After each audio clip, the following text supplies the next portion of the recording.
26 Juun ayay ahayd markii ra'iisul wasaaraha Soomaaliya Xasan Cali Khayre laga codsaday in gogasha doorashada Galmudug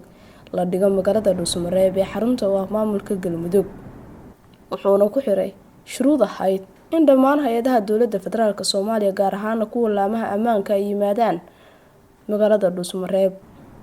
kulamo ay wada tashiyo ay yeesheen madaxda Ahlu Sunna oo ciidamadoodu joogeen Dhuusamareeb ayaa lagu go'aamiyay in ciidamada la qarameeyo laamaha ammaanka dawladda federaalka Soomaaliya ay ka howlgalaan magaalada Dhuusamareeb sidaana waxaa goob fagaaraha ka sheegay Sheekh Maxamed Shaakir Cali Xasan madaxa xukuumadda Galmudug aanu midowna maamulkii Galmudug maamuladii kale dawladda federaalka ahayd oo maamuladoo dhan matalaysay aanu wada midowna oo hal meel ka boqon go'na kulligeen oo baaba'ayaan waxaan leenahay mudane ra'iisul wasaare gogashii Galmudug cusub lagu dhisin lahaa waxay taallaa caasimadda Galmudug waxaan leenahay oo aan hortaada ka cadaynayaa caasimadda Galmudug si ay isugu yimaadaan bulshada qaybaheeda kala gadisan Galmudug waxaad diyaar ay u tahay in dawladda federaalka Soomaaliya hay'adaheeda amniga dhammaan ay ka howlgalaan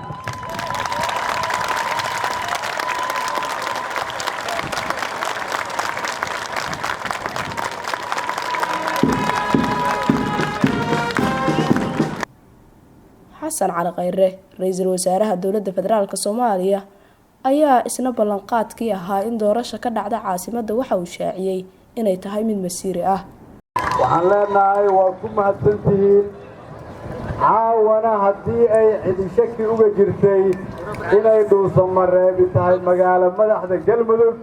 soo daawo caawa Dhuusamareeb iyo xafladda ka socota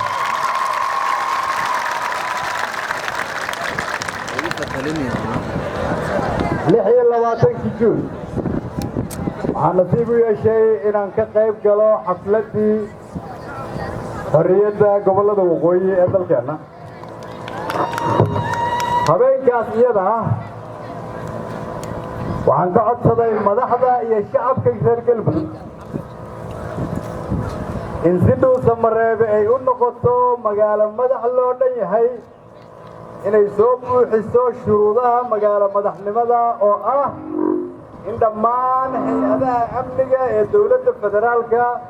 ay ka howlgalaan magaalo madaxda Galmudug oo ah Dhuusamareeb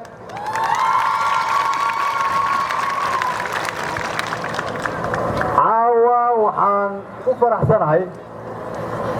kana mahad celinayaa ugana hambaleynayaa reer Galmudug in codsigaygii uu aqbalay Sheekh Shaakir isagoo ku hadlaya magaciina